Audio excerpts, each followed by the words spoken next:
in economics, there is an old tradition of what is called political economy. In fact, the old, some centuries back, when economics started being written about seriously, they called themselves not just economists, they called themselves political economists.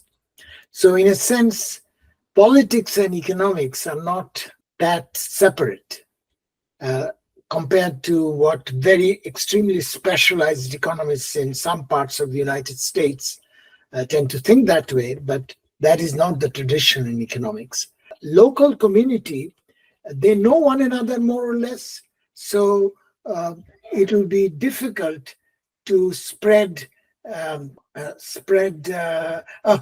difficult for the outsider to intervene without involving them. So community has some strength, and the community strength particularly is in what economists call insurance. You have a problem, you have a crisis. In a crisis, so for example, a natural disaster. Natural disaster, of course, the state can help, but the state takes time. State help is quite often not understanding the local problems, whereas community knows what are the local problems. So they can directly hit at the problem, and communities quite often can help one another in emergency. And this is in fact, if you go to a micro level, from the community to the family. In India, families are so strong because family members, when it comes to a big crisis, family members are supposed to help one another. So the strength of the family is there. And this is what economists call the insurance. In India, there are many problems that afflict the poor, but the discussion will be Hindu this, Hindu that. That is where the discussion gets distracted, that so-and-so has violated this religious principle and so on. Not on the real, real life issues of many of the poor that afflict the poor. Why is it not in India, the extremely bad quality of school education in India? There are lots of evidence now. For example, grade 8 children in India, by and large, cannot do grade 3 mathematics, arithmetic. Okay, India is one of the worst quality of education, and this is wasting lives of a billion people, more than now it's 1.4 billion. So those you would think is similarly, why are India is the world's largest number of stunted children, malnourished children. But do you find that as an electoral issue? No. Election is discussed Ram Temple rather than the largest stunted children in the world is in India. Nobody discusses that.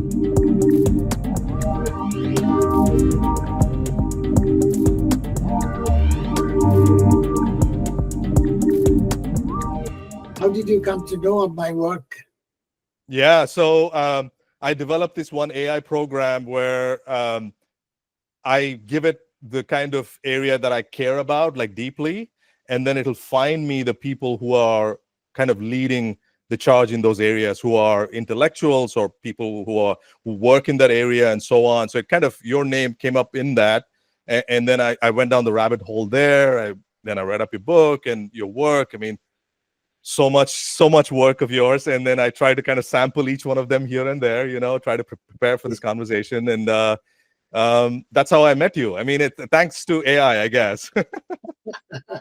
I think one of your last emails mentioned that you've also come across my memoir, right? Yes. I actually, I resonated so much with the memoir. Like, I only read like the first quarter of the book because I was trying to cover many books. One of the things you mentioned was that, your friend and you were being dropped off by your friend's father to school for your exams, and his dad, your friend's dad, was saying, copy from him because your head is full of cow dung. And you said psychologically disabling your kid. I was like, that's exactly right. You nailed it, Dr. Bardhan. Psychologically disabled. I felt that was kind of I resonated so much with that characterization, because Yeah. that was kind of like, that also spawned me to do what I'm doing today. I felt very psychologically disabled, because I Right. was told you were this or that or the other thing. And, you kind of tell that story back to yourself enough number of times, and you sort of start living that reality. And tell me now a little bit about the composition of your audience. Well, it's kind of, I would say, I really don't have a pulse on who exactly is listening, but it's from what I've seen, at least YouTube metrics and things like that, it's like all around the world, mostly in America and India, because that's where I know most people, and I spread my work there. But it's like, it's the idea sandbox, right? Like I people asked me these questions before, and it's like, I feel like a sandbox is, to me, the way I conceptualize that idea is that let's bring in all ideas and let everybody listen to this stuff. It doesn't really matter who's listening. Even one enlightened idea can spread. I mean, it's one candle lighting the next candle, and an analogy in a sense. And so it's like, I don't know. I don't have a good answer to you. It's a broad audience. If I had to say, it'd be most folks like myself who want to listen to folks like yourself who have great ideas to spread. And I just approach these conversations as a lay person. Just please let me know what you think. Why do you think this? And why do you think that way? And so on. And there's a lot of people, who have told me, like, I don't know. Let me speak for myself, Dr. Bardhan. Like, of all the conversations I've had today, something like 35 or so people I've had on this platform, from day one to this day, it's been such an evolution of me trying to have these conversations who are way above my pay grade, people who are way above my pay grade. And it's like, I'm elevating my thoughts up to the level of people who are thinking at that plane, right? Like, and so I'm like, let's just, it's anybody. And in fact, the last podcast onwards, like I've recorded 8 in a row now, and only one release. I want to release it in Tamil and Hindi as well, and it's made it very easy with 11 Labs. It's an AI product, which takes my voice and just translate it into those languages. Very good, actually. Right. And anyway, so I'm trying to reach like even a broader audience with this stuff. Tell me, in these times of polarization, both in the United States and India, has the politics of the speaker did it make any difference to your audience reaction?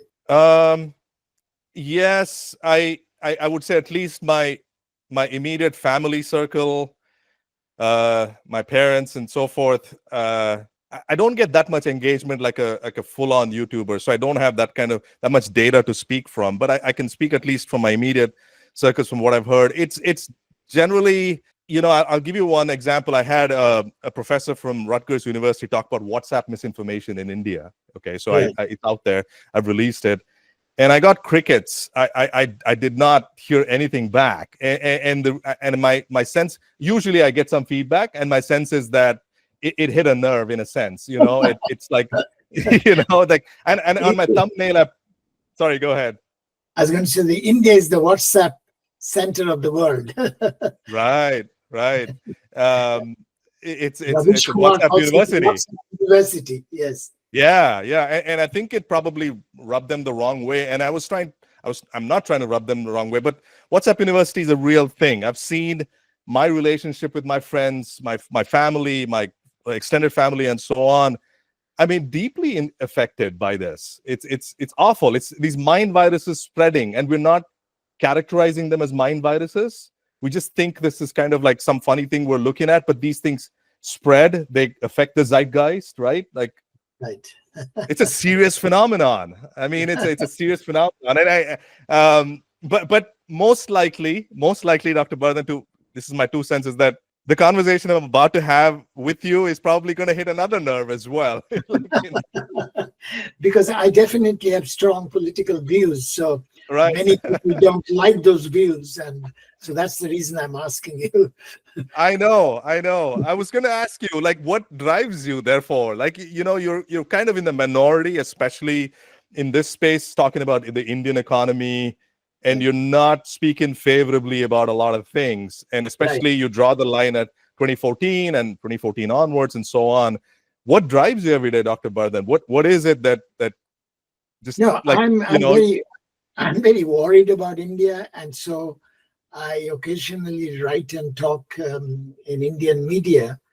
And though earlier, when anything I write as an op-ed, there used to be a whole troll army who then hurl obscenities against me. For example, many pieces I've written for the Indian Express, the newspaper, and immediately there will be a whole line of obscene trolling. But now Indian Express has stopped publishing those trolls, so I don't get to see them. I'm sure the reactions are the same, but I don't get to see them as much. But also something else has happened, that even newspapers are now very wary of publishing pieces like mine, because they get affected in terms of the ads they get, because that's their lifeline in terms of money. And so they are very wary about publishing me.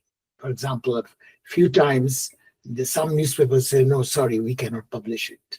That's what happened to me. So that's also kind of discouraging. I don't write as often as I used to, because when I write what I think, they won't publish. And they're afraid to publish, basically. So do you have your own Substack by any chance? Substack? No, I don't have. I'm too old to start those things. Really, Dr. Bardhan, come on. It's you're absolutely the right person to take this on. I'll give you an example. Glenn Lowry, I don't know if you heard of Glenn Lowry, another. Yes, he has a Substack. He is killing it on there. No, I know. Killing it. Yeah. So one of my colleagues, Brad DeLong, he has a Substack, and several people, but I'm not that. I'm unlike people like you. I'm technologically quite backward. But anyway, I think you're overestimating how easy it is, to set it up. And I would be honored to set it up for you, by the way, if you ever decide to. Okay, I would love to hear your thoughts on a regular basis. I'll think about it. Okay, thank you. Start now. Yeah. This is, by the way, this has been recording. So all along. Not that I'm going to publish any of this stuff. If my usual policy is that, I will not publish it until you bless it at the end. That is absolutely the line I draw. So, so that, just to follow up on that, what got you into this field of thinking and writing? I'm an economist by profession and training, but in economics, there is an old tradition of what is called political economy. In fact, some centuries back, when economics started being written about seriously, they called themselves not just economists, they called themselves political economists. So in a sense, politics and economics are not that separate. Compared to what very extremely specialized economists in some parts of the United States tend to think that way, but that is not the tradition in economics. And in my personal case, two things are important in this context, is that even as a child, I was highly politically motivated. Growing up in West Bengal, which is a highly politicized place. Also, I have lots of politics-minded people. Even as a child, used to discuss things with. My mother tells me that I started reading newspapers at age 4. So I'm personally highly a political person.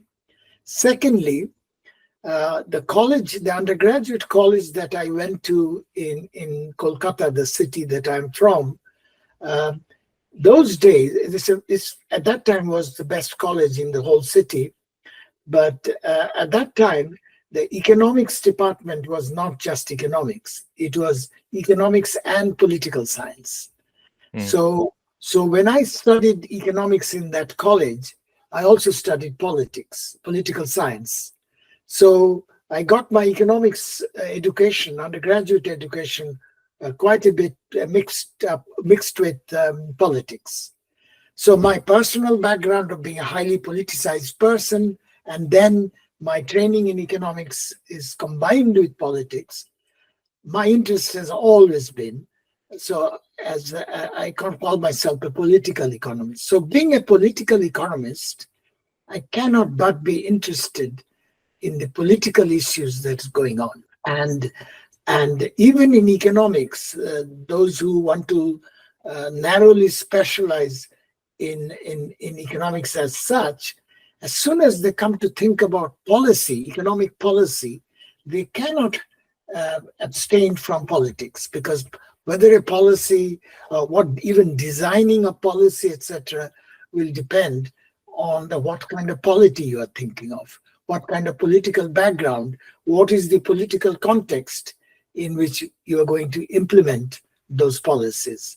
So even narrowly specialized economists cannot completely abstain from the political context.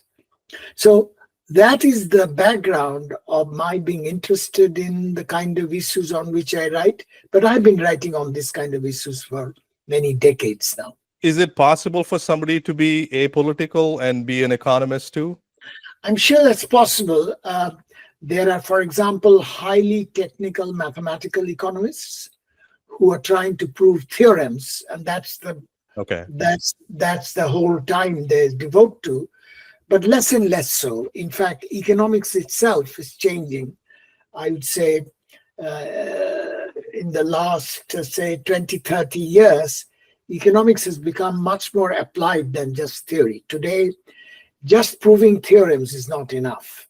You have to apply it to certain policies or certain historical or current issues and so on. So it's less and less so independent of politics now. I know you didn't want to talk about AI, but I just quickly want to touch on that. Can we ever envision a future within which we can design a very smart AI with human oversight in such a way that it always keeps finding the optimal points in the economy and always executes the right policies that's in the interest of the masses? Is that even possible? I think for that, I don't know enough about AI, but the little that I know, AI is not enough. And human oversight is not enough. Human guidance may be necessary. It's not just oversight. Because some of the issues of quite often AI, by just copying what has been said, may not be sufficiently sensitive to the particular context and the particular history of a particular place and the particular community of people. So I think human guidance would be very important. I absolutely agree with you. One of the things I often think about is when politicians make decisions, let's say on policy and stuff like that, very rarely they consider the second order, third order effects, right? Sure. And I guess often some of the effects, anything that you do quite often has unintended consequences. Right. Never predicted before. And I'll tell you, I used to have a very good friend who's actually a brilliant electrical engineer in Berkeley. I don't know if you've heard of his name, Pravin Varaya. He used to be at MIT and then was in Berkeley for many years, but he recently passed away. Now, he used to tell me this, and which I think is relevant for this question that you are asking, not related to AI, but a general issue. He said, before I met you, I, as an engineer, used to think, oh, this is a problem. We can fix it. If we apply our mind to it, we can fix it. He told me that after I met you and after I came to know you well and I discussed a lot of issues with you, I think we engineers tend to underestimate the complexity. of a particular policy in a particular context. And there, things are not that easily fixable. What looks like, oh, it's a problem, we can fix it. That attitude, which I've seen in many of my engineer friends, by the way, that, but I think they underestimate the complexity. And this is partly because many things have unpredictable, unintended consequences. And for that, you really need to know the history, the culture, and the context very well. And that is sometimes not codable. You cannot write certain codes for the history or culture of a place. And therefore, you cannot train an AI sufficiently for that. You really need to have a feel of the place. So I'll tell you, I gave you the example of engineers, but let me give you the example of my fellow economists. Quite often, they want to do some work on India, and they go to the internet and can download a set of data. I can tell you, I myself have done that, but I myself have done more of going to, for example, to an Indian village and studying that village. And I learned things which no amount of downloading of data can give me those. And that's what I'm a little skeptical that AI alone would be able to do that. You really have to have that felt experience. And this is what people who do that best are the anthropologists, social anthropologists, do it much better than economists. But the economists have the advantage over anthropologists. I actually have books on this. I have 2 books I've edited called Conversations Between Economists and Anthropologists. Because anthropologist goes to a village or a small town and really live there and really understand everything, very rich insights which economists usually won't give you. But the problem with anthropologists is that in order to have that kind of experience, you can't do it over a long range of towns or villages. You just go and live in a village, and you know your village very well. But then you come up with some findings which may not apply to the next village or some other village. Especially in India. In India. India has more than 500,000 villages, around 600,000 villages. And so in order to come out with general statements, you need a statistical frame. You need to sample. So part of my work in Indian villages, I used to do that in the 1980s and the 1990s. I've done that for many villages in India. And for that, I had a statistical frame so that I can sample, and the design of the sample is such that, for example, I once studied 110 villages in West Bengal, because there I know the language well. But I chose those 110 villages carefully as part of a random sample, so that on the basis of those 100 villages, I can generalize at least about the whole of West Bengal. Within a margin of error, etc. I can even measure the error. But anthropologists don't have that. Anthropologists can tell you at best about 1 or 2 villages. So that's the problem. Their insights are far richer than economists or statisticians, but they need, for generalizing about anything, you need a larger sample. So I have given much thought to this, and I have, along with some statistician friends, over time developed ways of capturing things which you anthropologists cannot capture usually. But that's just an example that economists cannot do certain things when anthropologists can do, but on the other hand, anthropologists cannot do something which economic statisticians can do. So you need to combine. So for example, many years back, I did a study of deforestation in the Himalayan foothills. And there, our whole team, it's a large team, had some economists, some statisticians, and some anthropologists. So he got together and really combined the insights from different disciplines. So there, these kind of things, maybe someday AI will be able to do it, but AI with the current knowledge, it may not be enough. But it certainly would need a lot of human guidance, and human guidance of different kinds of humans, different with different specialties. Dr. Bardhan, I'm going to differ with you. I think the state of the art is so far ahead. I'm the product I'm developing, in fact, and just to kind of give some context, I have also spent quite a bit of time in villages in India. I used to be a research assistant in southern Karnataka for a couple of years, and I used to be a data entry guy. I used to fill out data for all these statistics that were gathered around women and their children and so on. So my heart broke a lot in 98, 99, 2000 when I was filling all this data. Every second kid had diarrhea in the last 15 days, head cold, and so on.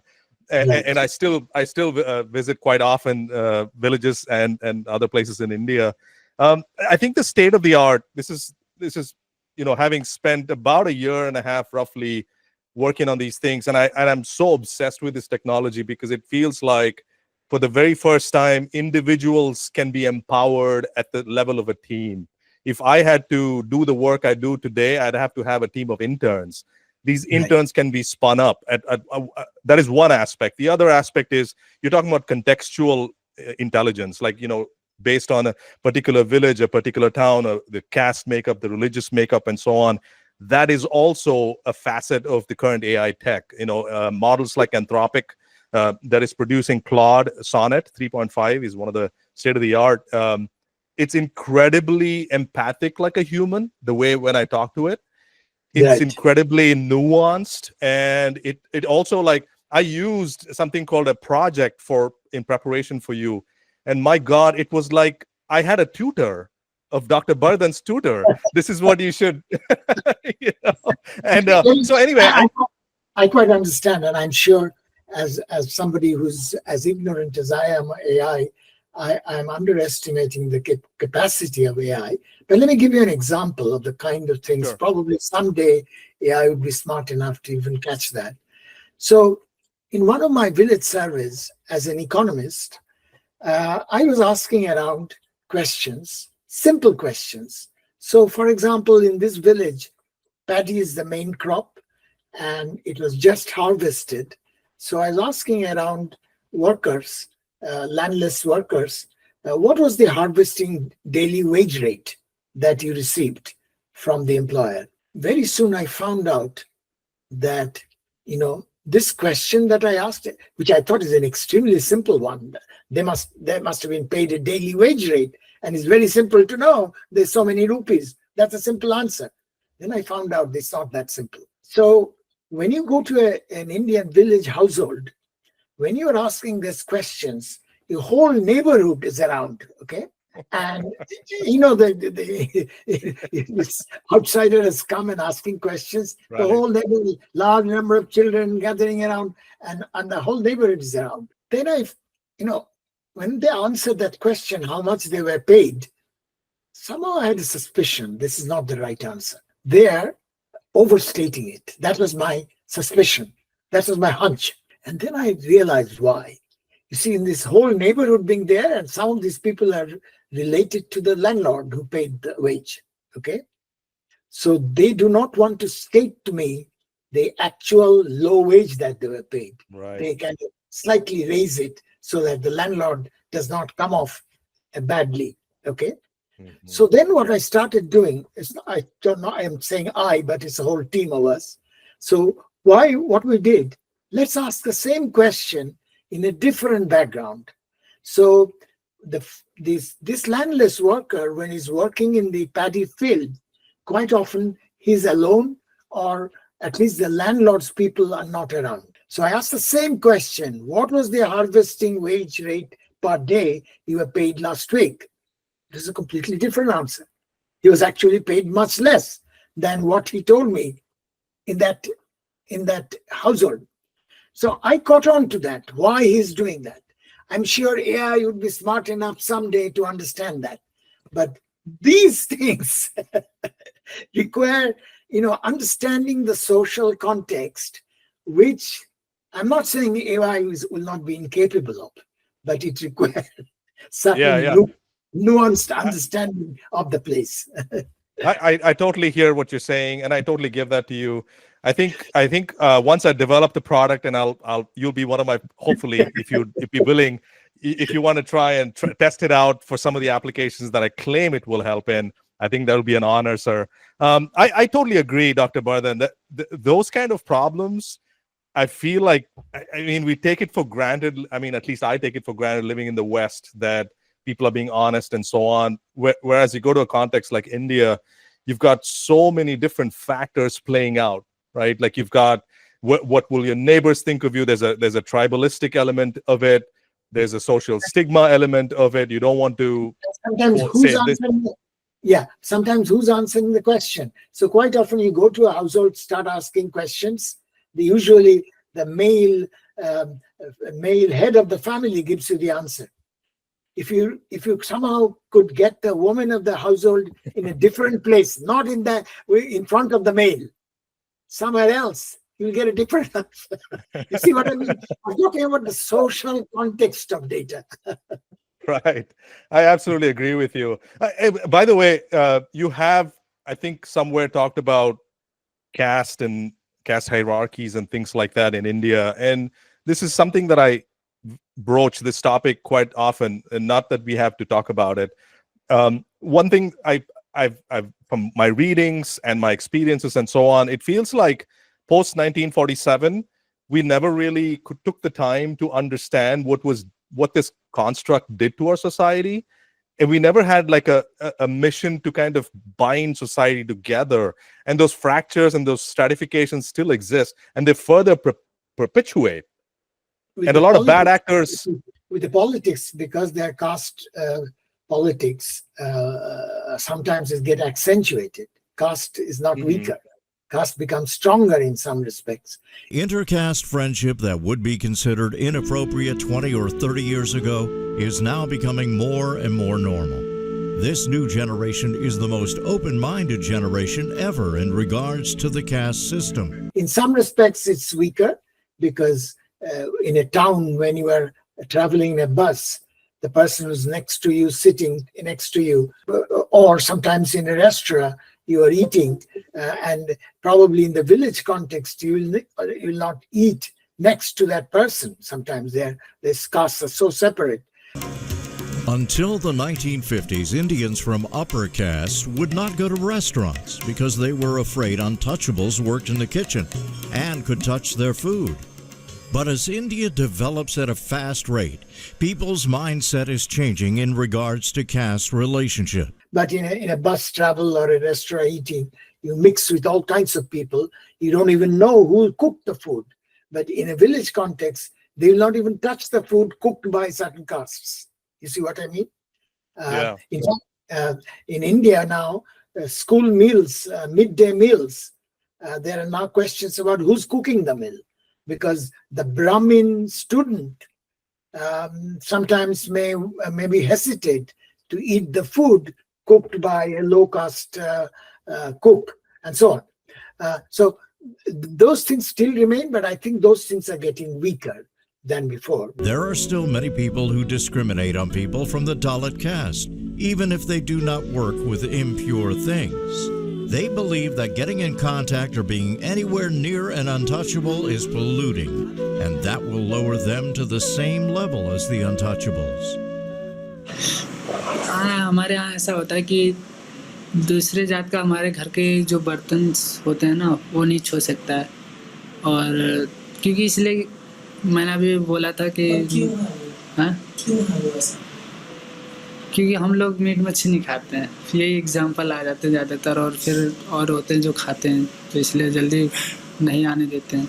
But in the way it's getting stronger is because caste has been politicized, and so votes are cast in the basis of caste. So you emphasize your caste background, that I'm of that caste, so and you are of that caste, same caste, so you must vote for me.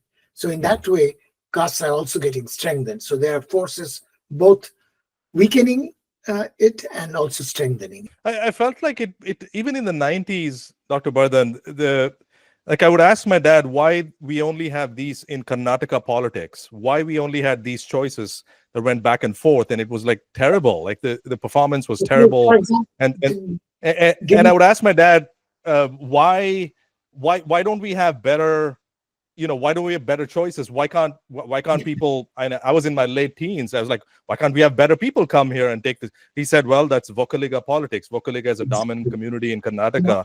And I said, I was going to tell you that Karnataka has two dominant castes. One is Vocaligas, the other is Lingayats. Mm-hmm. So now, for example, the parties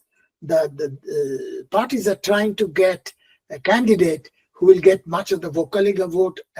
For example, the Lingayats now largely vote for the BJP. And how was that organized? That's an interesting history. And Vocaligas are divided between the Gaudas and the others. So those are dominant castes, and then there are numerous smaller castes. And so that caste arithmetic is a very complicated thing. It's very difficult to really, for somebody from outside to discern it.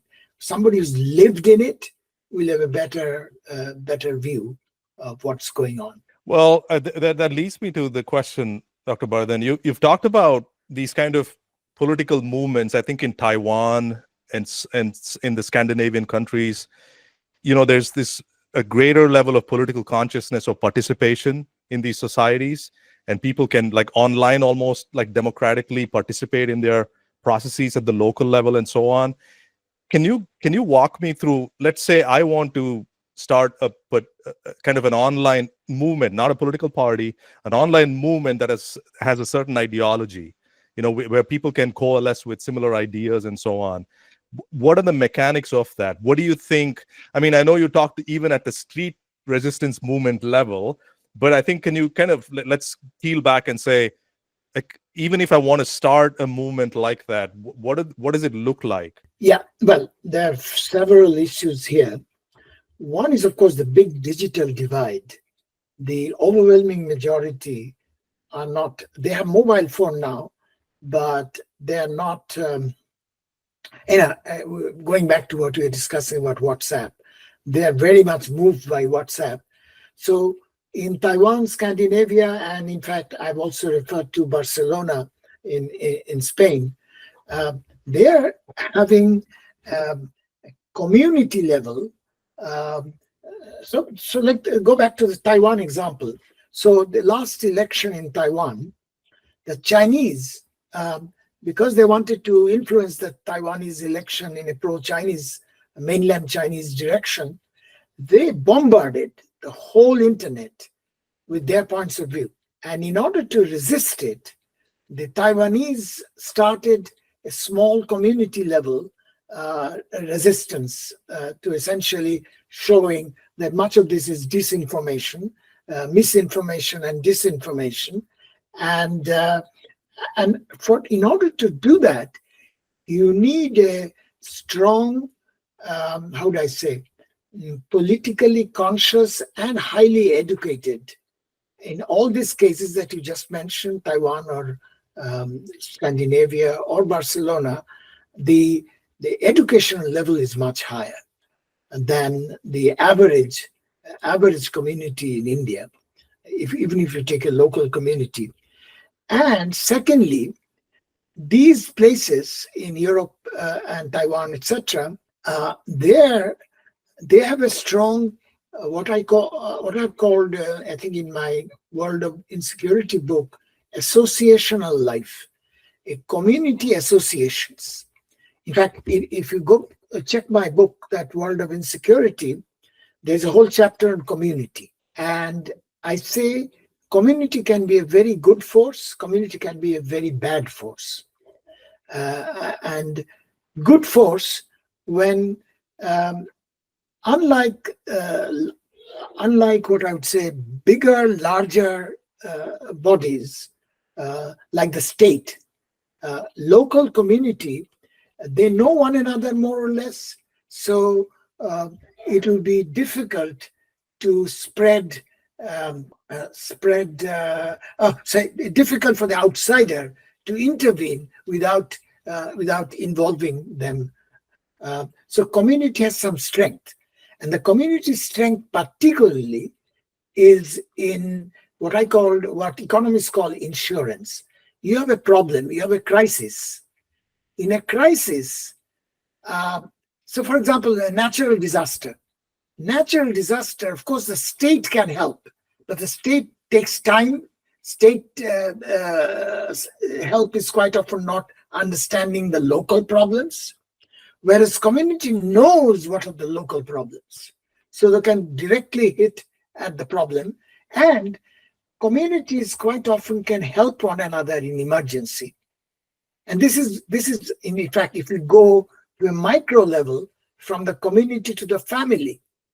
In India, families are so strong because family members, when it comes to a big crisis, family members are supposed to help one another. So the strength of the family is there.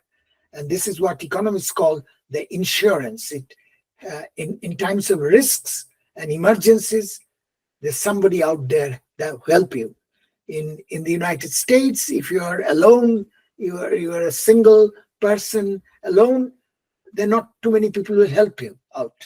Whereas in India, the extended family will help you out. Extended family also has a lot of problems. Let me give you the extended family example from India.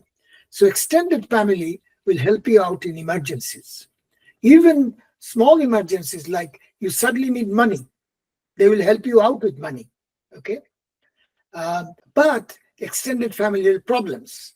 So you want to marry somebody whom you like, but the extended family will not allow you to, because the extended family doesn't like you are in love with a woman but the extended family doesn't like the family of the woman's parents. Right. Okay, so and the extended family quite often will oppress women in the patriarchal society that we have. So extended family has lots of problems, but extended family has also lots of strengths in terms of helping out. You now go beyond extended family to the caste. It's the same thing. There is caste will help you out.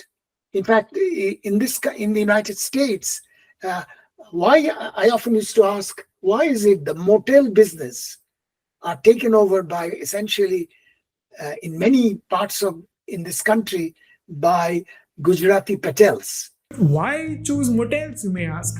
Well, these Patels set foot in the land of opportunities and quickly found their calling in motels for three primary reasons. Working in motels provided a place to stay. Secondly, a job that was just ready for them. Patel immigrants had an entry-level job ready for them, surrounded by the people who speak the same language and hail from the same hometown. Thirdly, ownership. The Patel community has historically been dependent on agriculture for survival and then small-scale businesses. In fact, people used to joke and say these motels are potels. They used to call them potels. Now, what is the strength of Patels to take over the motels? Because suppose a motel somewhere is going to be on sale and you need immediately to raise some money. Patels, they have this caste network of raising credit, raising money. Okay. The Americans cannot compete with them. The way they will raise money without even lots of contracts or collaterals, etc. They just give you money on the basis of social networks, and they are very strong. Now you might say, what if you then default in paying back that money? You see, unlike here the bank will go to the bank and the legal and juridical process, and then a repossessor will come and etc. That will take years. In the Patel community or similar social networks, what happens? If you default the loan, then nobody will marry into your family. Really? These are called social sanctions. Yeah. Okay? And those are very effective. So they can raise money very quickly, and therefore they can outbid other bidders. for that motel. There's But incentive to actually stay solvent. stay Yeah, in that, yeah. in that network. And of course, as I said, there's a bad side to it. So you belong to a Patel community and you try to non-Patel woman, marry a non-Patel woman, you'll have trouble. So it's a good side and the bad side. And I think through history, for many centuries, these caste communities evolved as kind of what we call, economists call, insurance mechanisms to help each other in times of crisis. But it has also its negative aspects. It certainly oppresses individual autonomy, the community. So if you read my chapter on community, it goes about pros and cons of community. But going back to your question, so these communities are in India quite different from the communities I was talking about. Now, in India also it varies from part to part. The part of India where, in my experience, associational community life, like a European pattern, nearest is Kerala. In Kerala, Okay. there are strong associations, which in fact partly also related. The Kerala's education level is higher than the rest of India. And so, and also I think many other historical influences. Kerala in the 19th century, even before Japan, Kerala, parts of Kerala had universal primary education even before Japan in the 1830s. So it's a long history. And then the missionaries came, also pushed for education, etc. So Kerala has, because of its historical background, has a strong associational life. And there it is easier to have kind of European-style communities, small communities that you just mentioned about Taiwan and Scandinavian countries. I think Kerala is easier to do than in many other parts. You try doing that in a Uttar Pradesh, it will be very difficult to do because the way they are organized on a caste basis rather than this. What I distinguish between civic communities, where essentially organized around civic problems, and whereas the Indian communities are organized around those caste principles. And this is not just Hindu, by the way. Muslims have castes as well. Muslims and Christians in India also have castes. So the Indian community organizations have historically taken a different type. So it is possible. It is possible that what you have in mind, it is possible, but it's probably possible only in some parts of India, and particularly in urban, educated parts of India. It is possible. Okay. Yeah, that's kind of where I was going with it, was that if, let's say, folks who, are educated, have a certain level of education, who have a certain viewpoint on things, if we formed a network, at least online, that could sort of grow, that movement could grow. There's a guy by the name Naman Srivastava. I don't know if you've heard of him, but he's kind of trying to grow that movement, and he's got quite a bit of following on YouTube and other places where he's trying to educate I think he calls he gives it a university name. So he's actually trying to run this kind of formally, but it's an online system wherein he's trying to bring different groups together and try to build a movement, a grassroots movement. And okay, so you're agreeing with that. I'm all for it, but all I'm saying that in India things would be difficult. Just think of what we discussed before, the WhatsApp University. WhatsApp University, people are highly educated people. Yes. And yet, because in the existing state of political polarization in India, it's very easy to be to this group with all the good intentions to be captured by these other groups. So that's what one is to be careful about. Yeah, I absolutely agree with you. It's turned out to be such a bane of our society.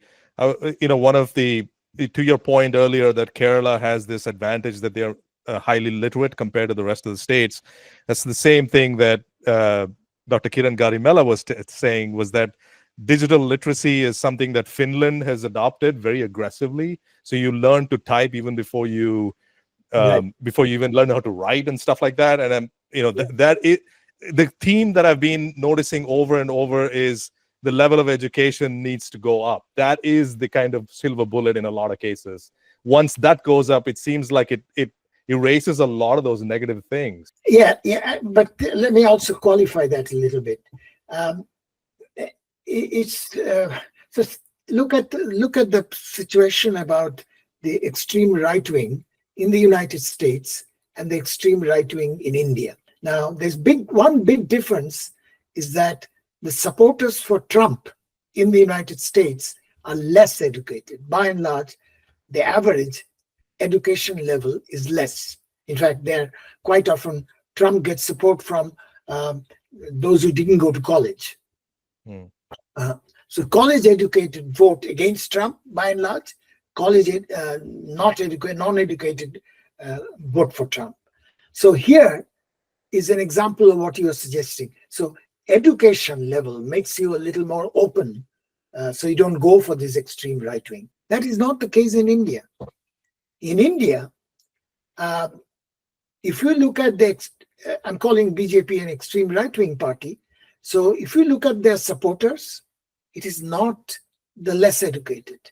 In fact, if you want to take statistical correlation of voting for BJP is more education you have, by and large, you are more likely to be a voter. Let me give you the example. In the United States, if you take the big metropolitan cities, New York, Los Angeles, Chicago, suppose if you take these three largest, they vote against Trump by and large. In India, if you take the big metropolitan cities like Delhi, Mumbai, and Bangalore, they vote for Modi, not against Modi. So I think in India, this relation with education is more complicated. In fact, in India, the poorer you are, the rural you are, the less educated you are, by and large, not all, by and large, they do not vote for extreme right wing. So in India, you have to be a little more careful. That's all I. Yeah. I mean, the Kerala example tells you that education makes some things, community organization easier. But in India, you have to be a little more careful for various historical reasons. I feel like I can pin the blame directly on WhatsApp, Dr. Bardhan. I feel like I was growing up. Let me qualify that. Like I was growing up in the 90s in India, and my parents, both educated. Dad was an engineer, mom was a banker. The whole middle class life in India. We had tenants in our house, Dr. Bardhan. We had a Christian marry a Brahmin person, and they were a couple. They lived below our house. There was a Muslim couple above our house. There was a Northeastern gal on another side of our house, and so on. And nobody cared. Nobody cared. It was it was very liberal. People, I mean, my neighbors were... which city? This is Bangalore, sorry. This is Bangalore. Try that in Lucknow. You mean in the 90s? Even in the 90s. I'll tell you, I lived in Delhi in the 1970s, 80s. If you're a Muslim, you have a Muslim name, it'll be hard to rent an apartment. Oh, really? Even the 70s? 70s, 80s. Oh my God, I'm so ignorant. Okay. I'm not talking about Lucknow. Lucknow is even, or Ahmedabad.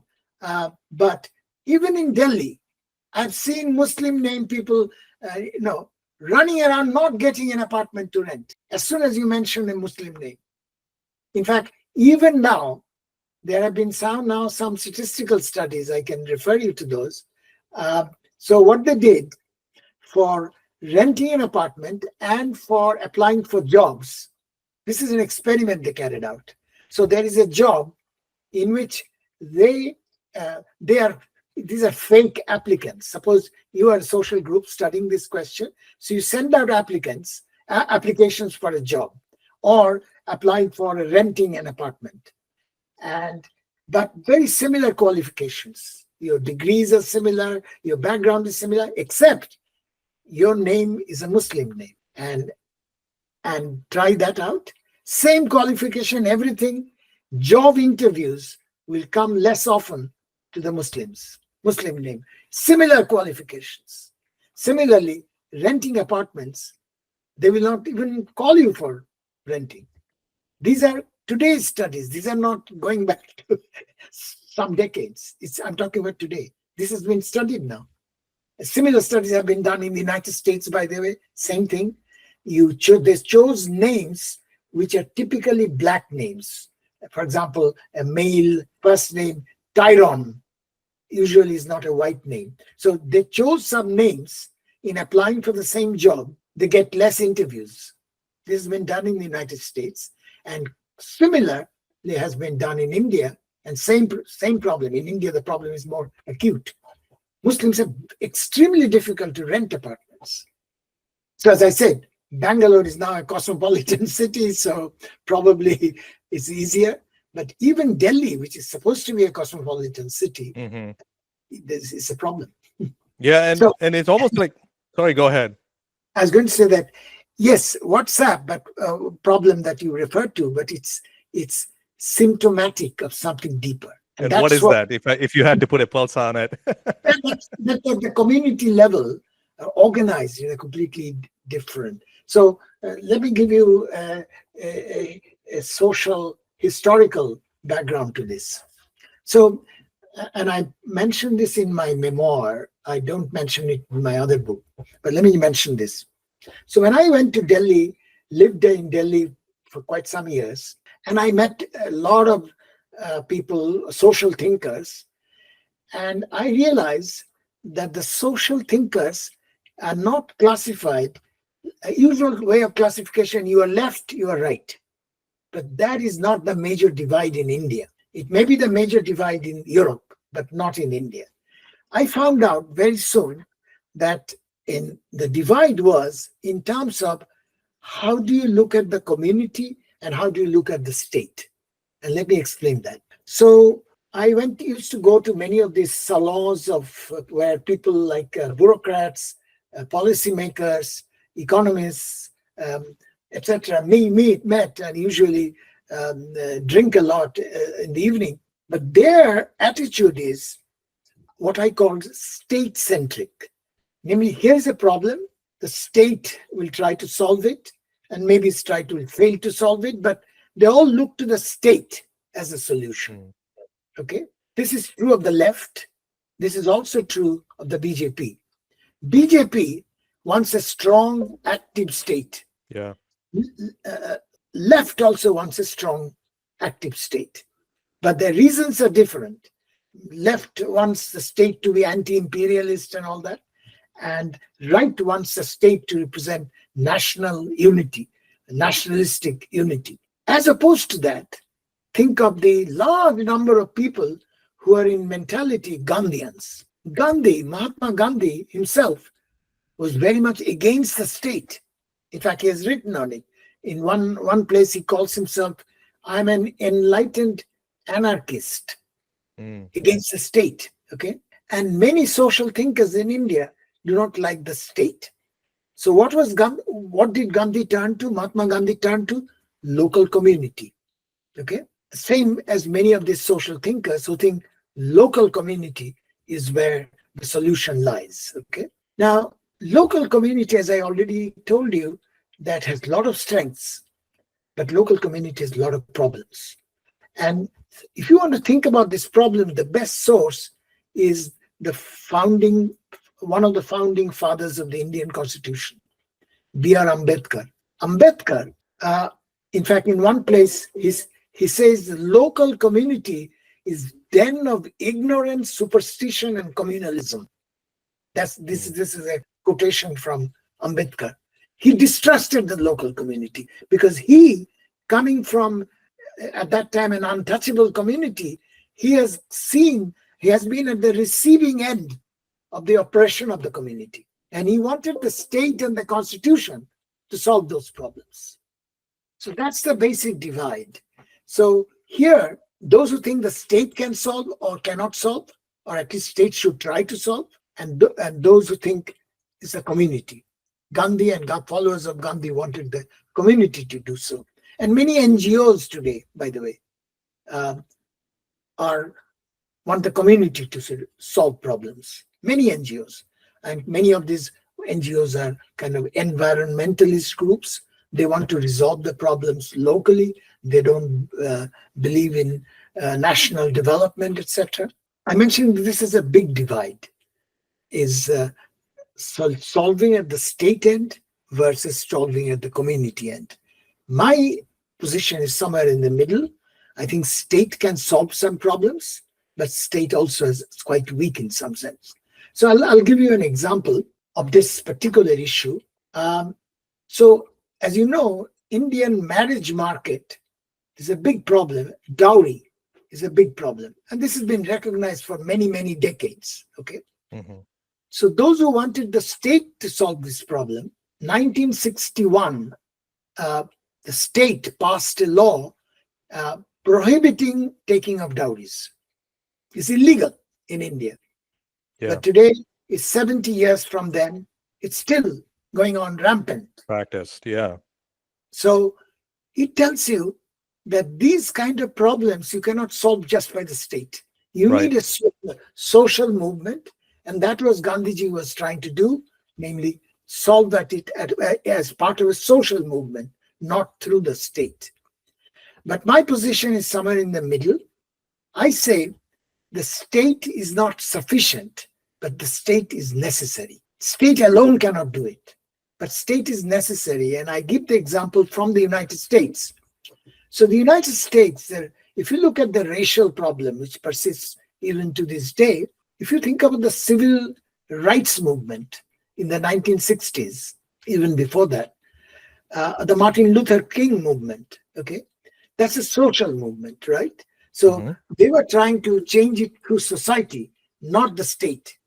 But the state was also important because the state passed a law called the Civil Rights Laws. So to me, the state is not enough. State is not sufficient, but the state is necessary. Because once you pass a law, then some things are more easier to do and so on. So this, to me, is a big issue in India. The state or the society, and both have problems. And that, you will face that even if you try to organize through the small communities. First of all, small communities in the Indian context will remain very small because India is a very, very large country, people-wise largest country in the world. So small levels cannot as easily become large. But even at the small community level, in the Indian society as it is organized, there will be lots of problems. And that problem will be caste problem. That problem will be religious bigotry problem, communalism problem. Yeah, I think in one of your, in the book, I think you mentioned something about a minimum common agenda for diverse groups. And I like that idea. Can you describe what an example of a minimum common agenda could be? In that book, as you know, this is not just for countries like India. It is, in fact, the title itself says democratic disenchantment in rich and poor countries. So I have to think about commonalities. So, in fact, if I may give a larger context of that book. So that book was motivated by this book, The World of Insecurity, Democratic Disenchantment in Rich and Poor Countries, Harvard University Press. So the beginning question was, why is it if democracies are being eroded all over the world? India and the United States have been major examples, but all over the world. Now, the question is, to me, a big question was, people thought it is because of a lot of inequality and all that. And even though inequality is something that I've spent a whole lifetime researching on, I said, no, inequality is not the major issue. Because if inequality was the major issue that is exercising the minds of majority of people, said, Why are the poor voting for Trump? Majority of the poor, why are they voting for Trump? To me, it's a major question. More generally speaking, if inequality is a major issue, why are many of the poor people going with billionaires? Trump is a billionaire. In Brexit, England, Nigel Farage was a multimillionaire. In France, extreme right-wing Marine Le Pen is a billionaire. In Hungary, Orban is a billionaire. Turkey, Erdogan is a billionaire. Modi is not in India, is not a billionaire, but he's cozy with billionaires, Adanis and Ambanis. So if the poor are really that exercised by inequality, why are they going with billionaires? But the general question is on issues which look like left issues, why are the poor opting for the right? That was the question with which I start. An extreme right wing which does not quite believe in democracy, at least not in liberal democracy. India is now a democracy in an electoral sense, but not in a liberal sense. India is not a liberal democracy anymore. And so why is it that the poor are going away from democracy, going for these extreme right parties? That is the question that I start. So the first half is about diagnostics, trying to understand the reason. So, and then the second half is what you just now mentioned. So given this situation, what to do? And there, essentially, what I'm trying to do is what I call social democracy. In fact, the second half of the book is about rejuvenation of social democracy. Social democracy, as opposed to democratic socialism. Let me make a quick distinction here.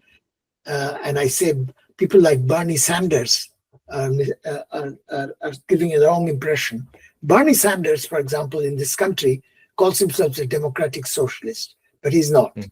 Because socialists want public means of production. The capital will be largely public owned. I don't think Bernie Sanders ever proposed that. But that's so in that sense, he's not a socialist. He's a social democrat in the sense, social democrat wants to keep capitalism. The main mover would be capitalists.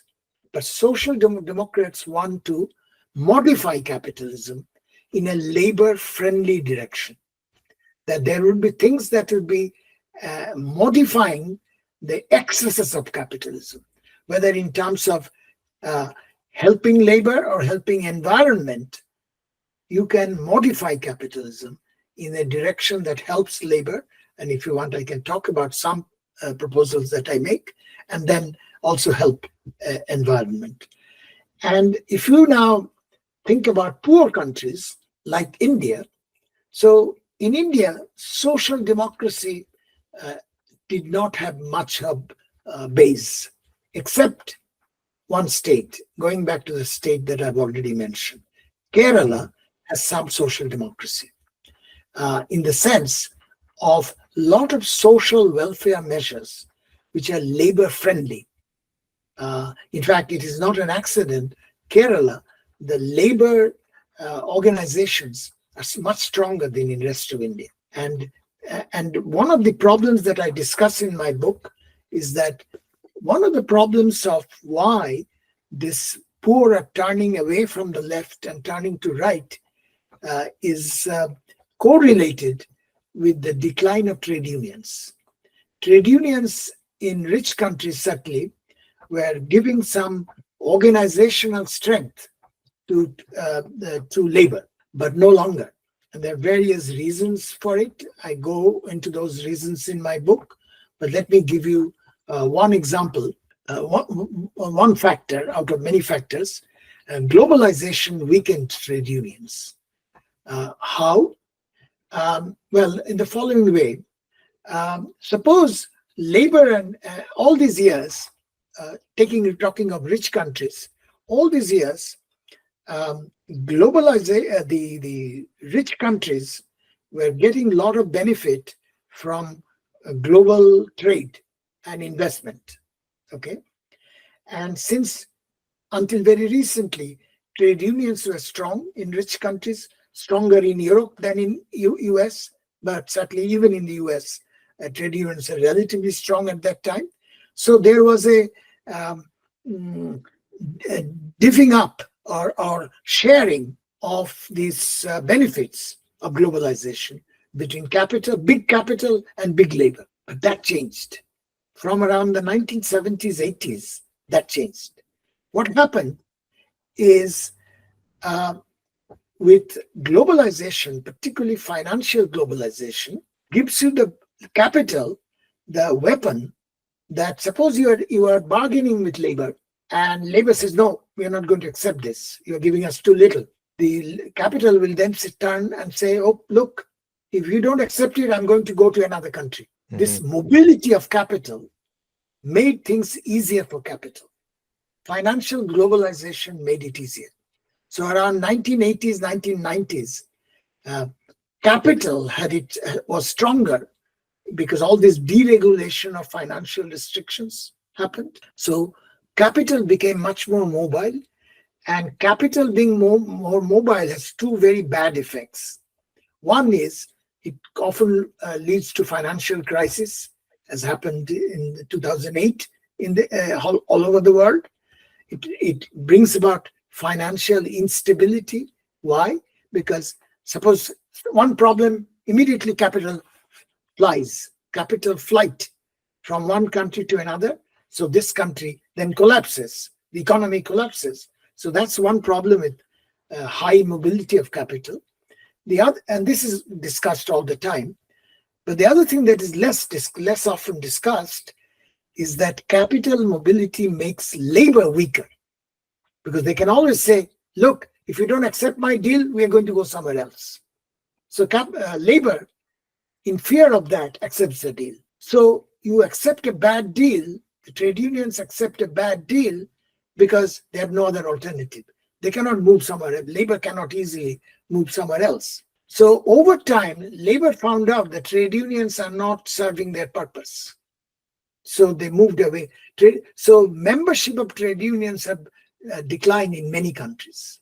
The trade unions became weaker and so on. So while trade unions declined and labor became disillusioned with trade unions, then they turned to the others, essentially.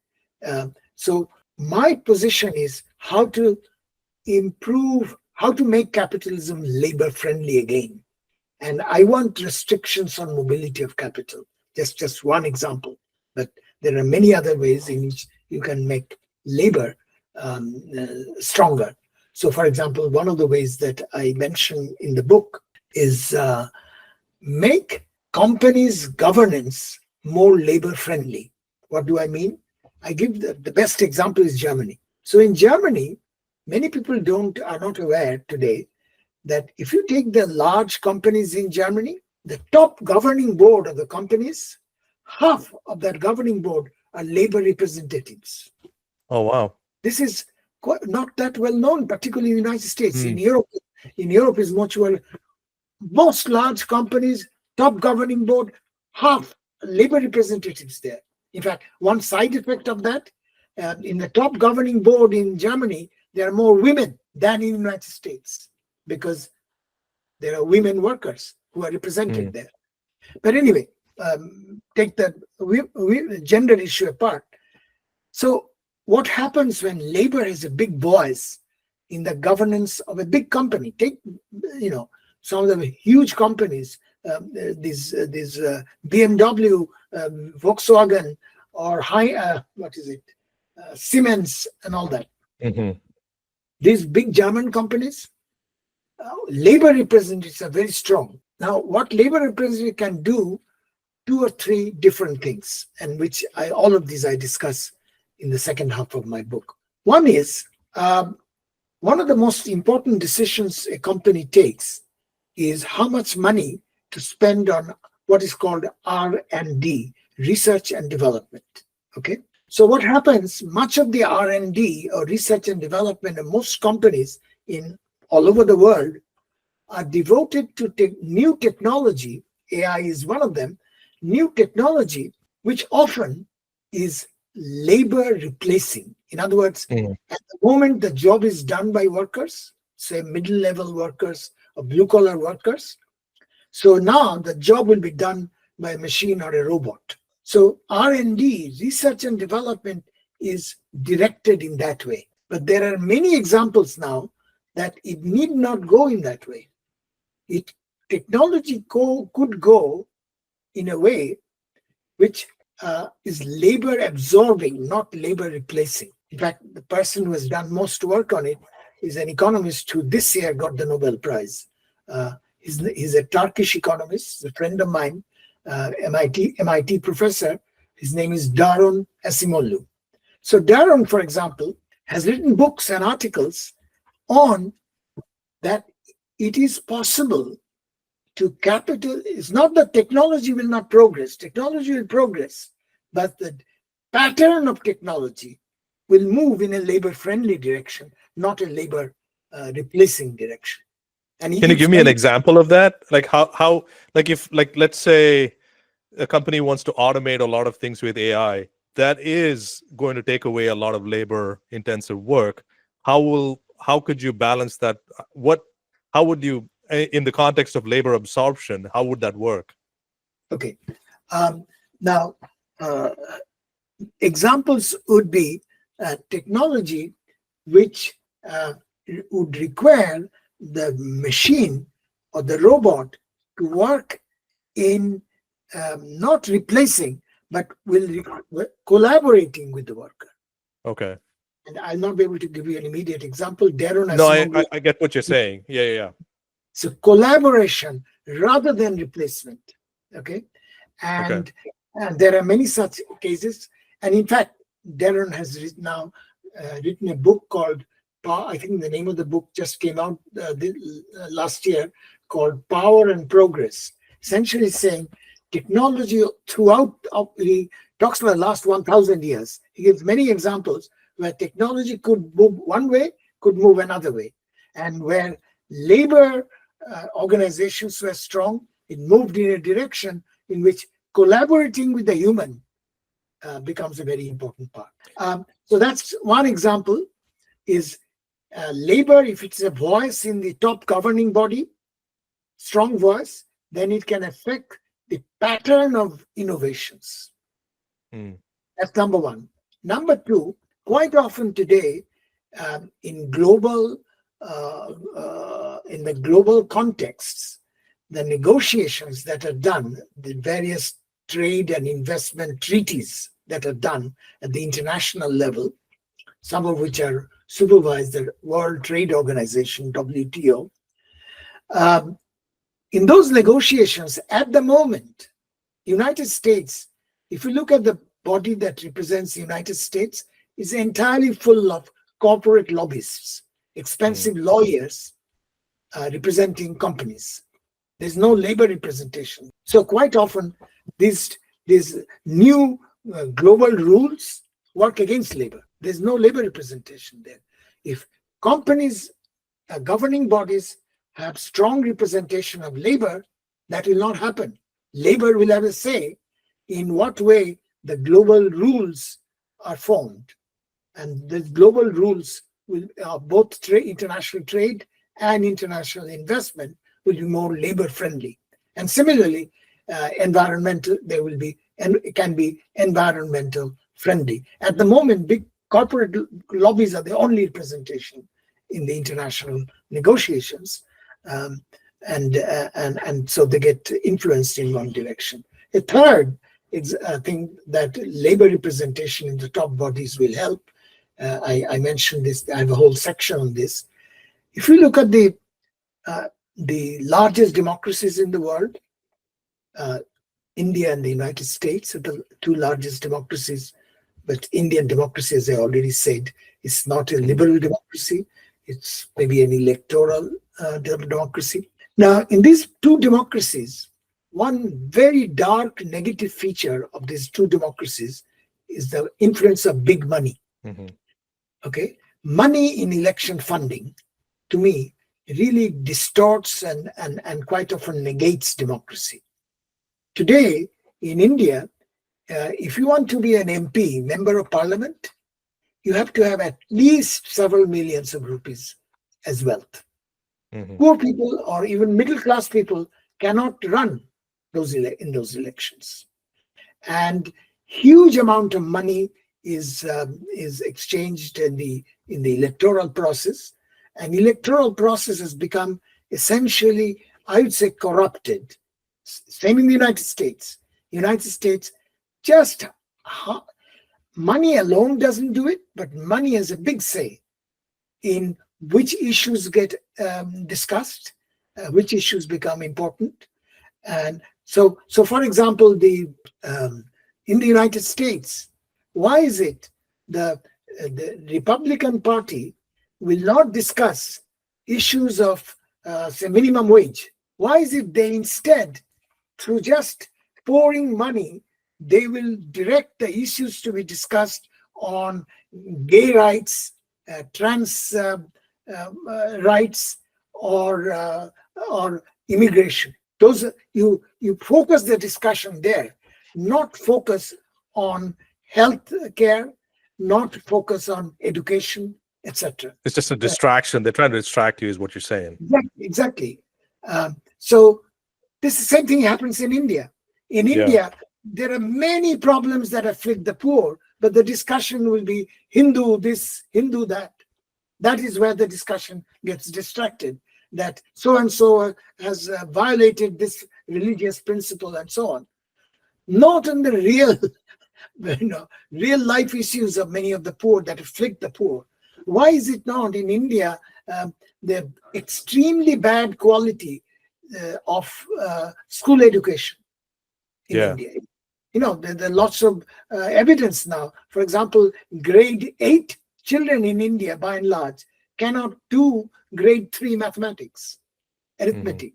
Okay, India is one of the worst quality of education, and this is wasting lives of a billion people, more than, and now it's 1.4 billion. So those you would think is similarly, why are India is the world's largest number of stunted children, malnourished children. But do you find that as an electoral issue? No.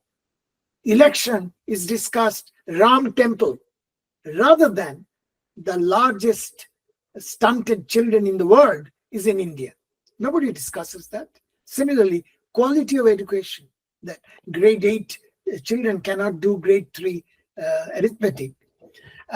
So those are not electoral issues in India. And why do you think that is?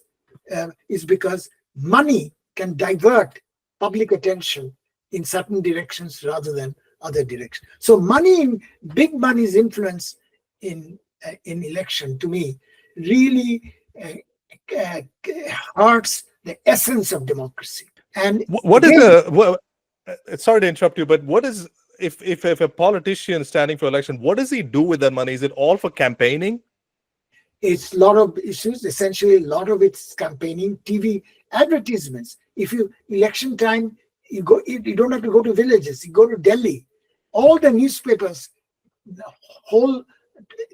so this time, for example, the first 3 pages, whole page advertisement was for Modi. It's not news. It's a propaganda. And there's something, I don't know if you know of this term. There's a term called paid news. Do you know that? Right. It's so shocking, isn't it? Paid news. We've normalized it. Yes. So is it as if it's a news item, right? It's actually a write-up. It's an oxymoron. Yeah. So it's paid news. It's been already paid for it, and the newspapers are carrying it.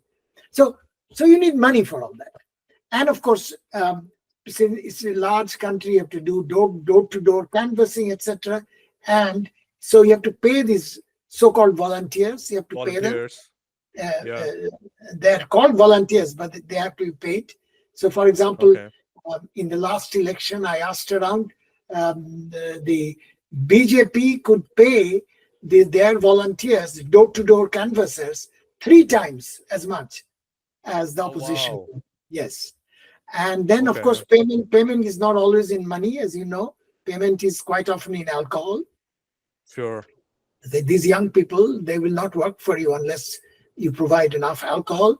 And of course, the other thing is that you need petrol or you need gasoline, because you go from one part. This is a huge country, and so you have a part. So it's alcohol intensive, it's petrol, it's gasoline intensive, and this costs a lot of money. So in India and the United States, big money is. And the reason I mentioned this in the context that I was talking about of making labor friendly, going labor friendly. So if labor is in the top companies, because who pays this money? Is the corporate, the companies are donating all this money. So if the company's top board has a lot of labor representation, they will influence which way the money will go. Even the money spent on elections, which way it will go. They probably will bring up issues of minimum wage, issues of affecting the common man. Yeah. So is there a correlation? Sorry, go ahead. I was going to say that. So I've given you 3 examples of how labor's voice in the governance of the companies can influence. One is influence the nature in which technology to research and development will go. Second example I gave was, what was it? In international negotiations of treaties and investment rules. And the third example, which way you want the money in elections to be spent. In all these 3 vital ways, labor, if it has a voice. So so I say, for example, in India, this is not discussed at all. In the United States now, somewhat, but in Europe, it's a big thing. And I already gave you the example. In Germany, it's already happened. And a few Scandinavian countries, it's happened. And in fact, it is not an accident talking about money in politics. And I talk about it in that section in my book where I discuss funding of elections. So in some of these countries, public funding of elections is very important. So in Germany, in Sweden, in Spain, in Belgium, in France, and even in this continent, in Canada, public funding is very important. So you don't have money, but taxpayers will pay you. And that's because, and they'll pay you because you represent their interests. Yes. Or at least your election, your platform you're standing on is very representative of what the public wants you to be. At the moment, suppose you want to emphasize these policies that I mentioned. You want better education for working class children. You want minimum wages and all that. You want to stand in election. Nobody will.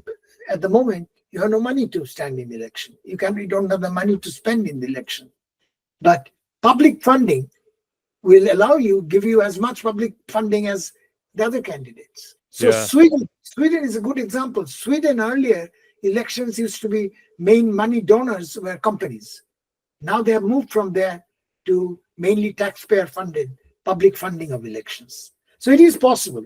The United States will be very difficult because the Supreme Court judgment against it, but 2-3 years back. But it's difficult. India is possible. But how is it possible? How can you walk me through what we can do to get there? Because the people in power today are not going to give it up. How are they going to do it? No, sure not. So there, you can always. There are various ways of doing it. One, of course, I was going to say you can start a political movement saying that this is part of democracy, essential part of democracy. But suppose tomorrow the Supreme Court is not going to do it. As it is composed. But suppose Supreme Court tomorrow says this is subverting the Constitution. This way of money influencing democracy is subverting some basic fundamental principles of the Constitution. So we give the judgment that public funding would be an important part. Supreme Court could do that because what I'm saying, because this is a hurting democracy. So in a sense, it's distorting the application of the Constitution. So it is possible to do, but it's hard to do, but it's possible to do. Yeah, In sorry, I had a lot of questions as you were talking about. Like, so you mentioned in Germany you have that kind of labor representation. So do you think their politics is a little far along, closely aligned with democratic liberal values? Social democracy. In fact, the party that is now in power is called social democracy, but that's not the even when relatively conservative, there are certain things you cannot do. So, for example, even when conservative Christian Democratic Party, which is more conservative than the current Social Democratic Party, is in power, they could not alter this labor being half of the having power. Yeah, they couldn't alter it because, in a sense, public supports it. So even the conservative party could not. So there are things, for example, in England, or in Britain, or in France, they are neither Britain just now had a Labour Party, which is a social democratic party, but before that, when this Indian-born prime minister was there, his conservative party could not change certain things because once something gets accepted, it's not easy to change.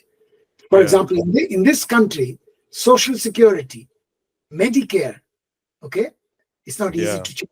It's easy to change now. However much Trump or Republican Party may not like Social Security, may not like Medicare, these were introduced by Democratic parties. So Social Security is brought in by Roosevelt, and Medicare, I think, was in Lyndon Johnson. But once it's there, it's so popular with the poor and the working class that even the Republican Party cannot change it. They tried very badly to hurt Obamacare, but now even that is becoming difficult to completely overturn.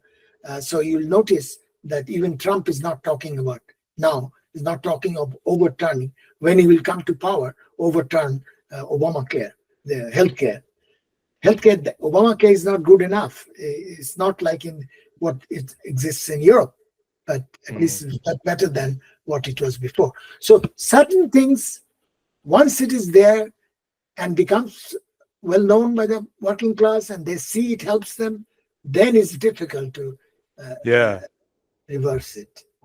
I think the lesson that I'm taking away is that, you know, it's you just have to cross that critical mass of getting that law enforced, and after that, any candidate who stands against it is always going to lose. They're never going to stand on that platform ever. So it's like Social Security is a good example in the United States. Yeah. The other question I want to ask you is, like, have you studied where, like, a country like Germany, when you have that kind of half and half representation, does it in any way hurt innovation, like decisions taken in terms of R&D and stuff like that? In my book, I discussed that. That's a whole section on that. Okay. Let me very quickly tell you what is my answer to your question. So I think one of the reason I don't want to give up capitalism, unlike democratic socialists, social democracy keeps capitalism but modifies and humanizes capitalism and reduces the excesses of capitalism. But capitalism is important to keep for the innovations, because this technological improvement that comes across, and we will need a lot of technological improvement, and even AI, if you can think of the potential of AI, not to speak of anything else, the improvement it can do in the health sector, in my mind. Oh God, yes. Mind-boggling what AI can do in the health sector. And as over time, if you and I may not be alive at that time, but over time, our grandchildren will face probably more pandemics of various kinds. And AI will be very important then in bringing new technology to resist those pandemics. But anyway, that's a health sector, I think, technology. So innovations are very important. Health is a good example. Environment is another example to relieve the environmental disasters that is looming. New technology will be extremely important, and I want capitalism to provide that. But I got distracted from your question. What was your question was about? That's okay. How does that kind of representation hurt innovation. I think you said Oh, yes, you yes, mentioned yes, in the yes. book. So what I did, there is an organization called WIPO, which is World Intellectual Property Organization. It's a United Nations organization. I think it's based Okay. in Vienna or somewhere. So what they do every year, among other things, intellectual property is very important in generation maintenance of technology. So what they do, they rank, one of the many things they do, they rank different countries in terms of what they call innovation. And there are about 30 or 40 criteria. They add up all these numbers. So every year, if you go to the website, you can find those. WIPO publishes a ranking of countries by innovations. Which country is the most innovative, which is the second, third, fourth. Take the top 10 or top 5. Of course, the United States is there. Mm-hmm. But so are some of the social democracies. So, for example, every year in the top group, you will find Sweden, you will find Finland, you will find Germany. Mm-hmm. And now the country which is going up very fast is South Korea. But let me talk about these 3 social democracies. These are social democracies in the sense that I meant that whichever party is in power, the main focus is on modifying capitalism in a labor-friendly, environment-friendly direction. So Sweden, Finland, and Germany, quite high in the top 10 or top 5 innovation. So that tells you that these countries have gone in a labor-friendly direction, but that has not hurt their innovation. Yeah. And there are many ways this happens. Innovations of various kinds. I talk about 2 kinds of innovations. One is called disruptive innovation, and the other is called incremental innovation. And quite often, American type of innovation is disruptive innovation, namely something was going on and you completely disrupt, and something completely different comes up, and somebody invents something in his garage, and then he becomes a billionaire, and so on. This is the American pattern. Mm-hmm. But if you look at this is a good pattern, but this is not the only kind. There are other kinds of innovations, of which I'll give you examples from Japan and Germany, where the innovations are incremental. It's not disrupts the whole thing, but gradually every year, and over 10 years is quite a lot. And so let me give you example. This is mainly examples that I've seen are mostly from Germany and Japan. Let me talk about Japan. So in car manufacturing, do you know what is called the Toyota system, Toyota method? So yes, I do. Lean technology. Mm-hmm. Now that's an example of an incremental innovation. And how did it come about? See, as workers, and workers are quite important even in Japan, workers over time working put to themselves, oh, this thing can be improved. Workers came up with ideas of improvement, and the company immediately adopted them because labor is important. So going back to German case, in German car technology, which they have been advanced for many, many years, in car manufacturing technology, quite often this technology has come up from below. It's not that somebody in the corporate research office found out. It's the workers came up with ideas, or middle management came up with ideas. Now, you might say it's a small improvement. No, these small improvements accumulate to quite a large amount. And one of the ways Germany has excelled, even compared to the United States, Germany has excelled in car manufacturing is through this incremental innovation. And that's where the labor having a voice plays a role. So yes, to answer your question, there are different kinds of innovations, and labor-friendly capitalism can be innovative enough. And let me mention something that is, I think, related. I gave you the example of Sweden, Finland, and Germany. Let me talk about another Scandinavian country, Denmark. And Denmark has the following thing that works very well for this kind of innovations. What they do, see, in the United States, a new technology comes up, it disrupts, a lot of people lose their jobs and so on. And then they become badly off, other people make money.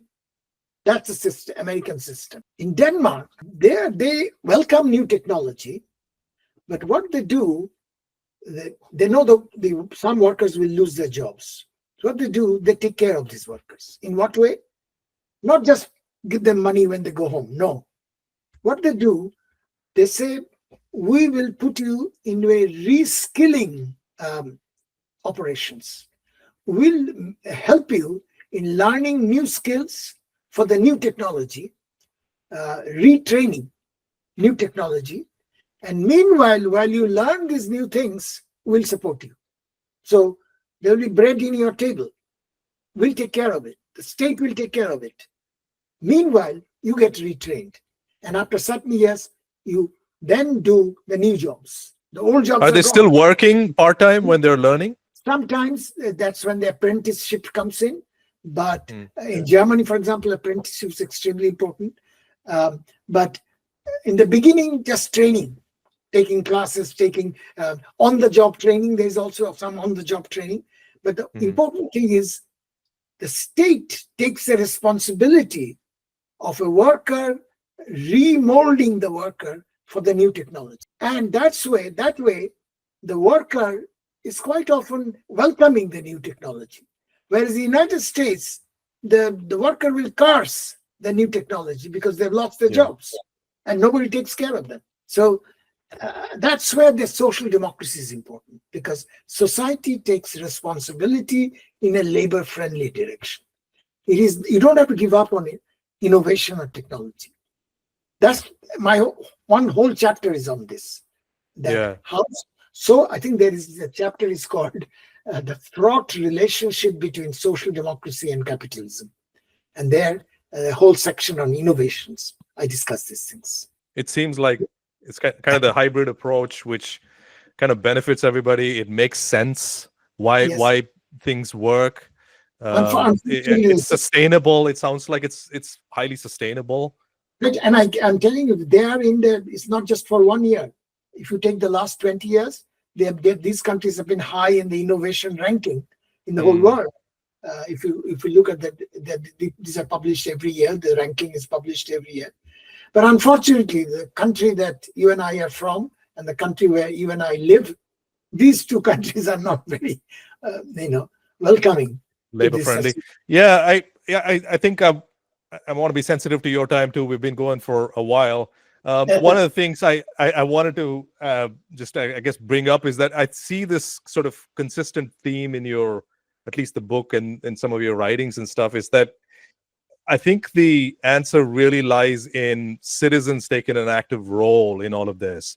Exactly. We have to be like proactive and participate and question and be part of the whole process. It's not just the state is limited by its capacity to do certain things.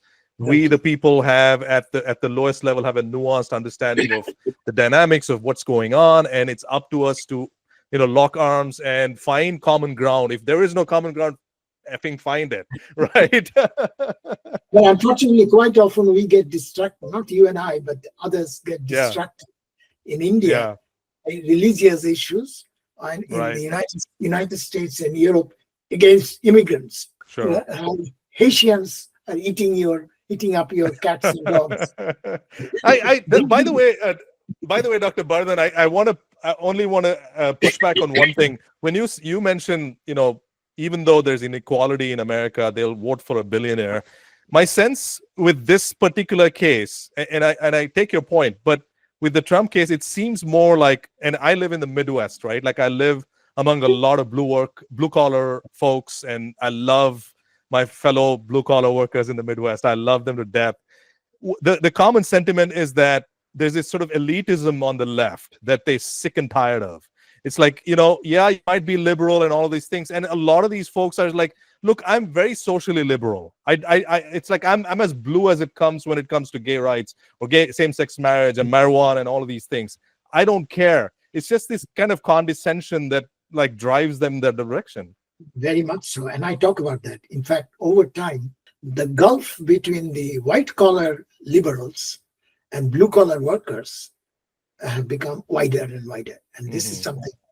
And, I'm very pained that liberals with whom I sometimes agree, they are obsessed with issues like what the bathroom will be like, because the bathroom trans friendly. That becomes a bigger issue than what the minimum wage. Right. So, in a sense, what used to be called class issues, that the bread and butter issues workers are worried about, you divert that, and this is what is liberal. And I agree that this is too much political correctness is a bane of the liberals in this country. Yeah. I think the bread and butter issues, they apply their mind to more. Yeah. Absolutely. Well, Dr. Bardhan, it's been, I didn't even realize this time went by. I'm going to be chewing on this conversation for a very long time. I love the ideas you present in the book and in the podcast. You kind of elucidate in common man terms for me to understand. So I really appreciate your time. I'm so privileged to have this conversation, Dr. Bardhan. Thank you so much for coming on. Thank you. Okay, so now I just and have a good evening. We can sign off, and I'll follow up with you later. Sure. Okay, fine. And you are going to, so let me know when you are podcasting. You are going to podcast. Absolutely. Okay. We'll keep you in the loop. Thank you, Dr. Bardhan. Have a good evening. You too. Thanks.